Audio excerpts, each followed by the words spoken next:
Alright, welcome back to the beanbag. Looking at a few more Star Trek figures. I'm going to move forward to the movies. First going to be Star Trek the Motion Picture. Now, for the motion picture, they only ever made 5 figures. I have 4 of them, plus a custom one that I made. Interesting enough, the only one I don't have is the regular Kirk that they made. They had Spock, which is in the uniform that he wore throughout most of the movie. There's McCoy, which this is actually one of my favorite head sculpts for McCoy. It was really well done, and the uniform in general is actually a really nice sculpt on all of these. They also did Sulu, which is this is actually one of the things I never understood. They made a Sulu, and despite the fact that Chekhov wore basically the exact same uniform, they could have easily used this exact same sculpt and switched out the head for a Chekhov. So yeah, as soon as I get a hold of another Sulu, I'm going to be popping the head on it and making a Chekhov one. And then there's Uhura. Again, they made a new sculpt entirely for this one. The other thing that's actually really interesting about the Uhura is it's the only one that actually has the little communicator wristwatch thing molded into the sculpt.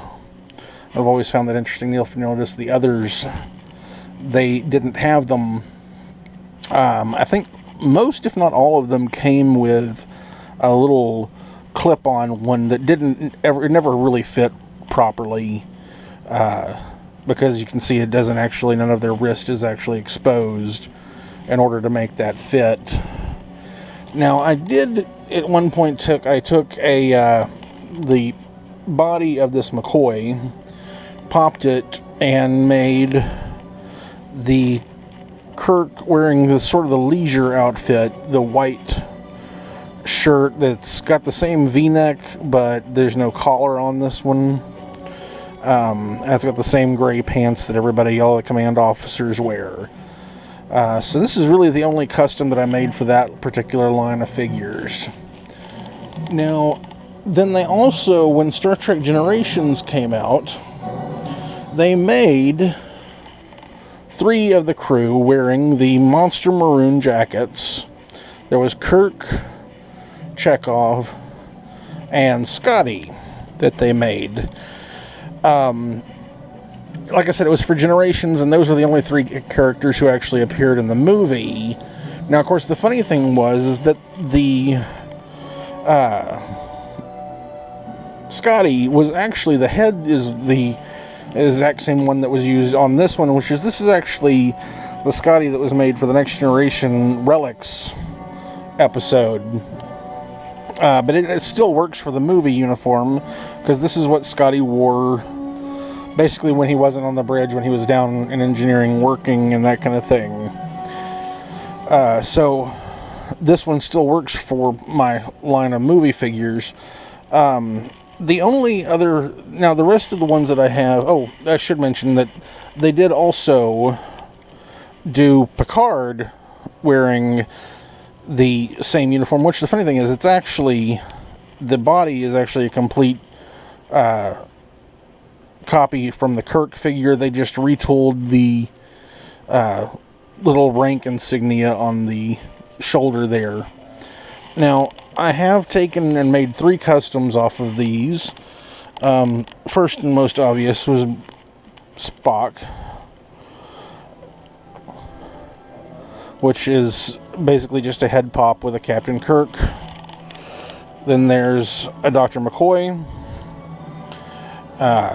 Again, it's a real basic head pop. Put that Dr. McCoy on there, and then painted the shirt and the sleeve pieces that green color. And then the last one being Sulu. Same thing, head pop, paint the shirt and the shoulder piece and the wrist piece here. And if you're wondering what that sound you're hearing, that is my dog sitting next to me grumbling. And so that is the Monster Maroon Star Trek 2 through 6 figures that I have. and that were made.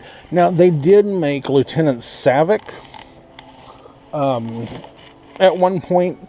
In fact, funny enough, for a while, she was one of the few wearing the Monster Maroon out there, along with the Generations figures. And she's the only female character who's been made wearing that outfit, which has disappointed a lot of people because they never made Uhura or any of the other lady characters from the movies. And so a lot of people, they get that Lieutenant Savick and simply use it to make those.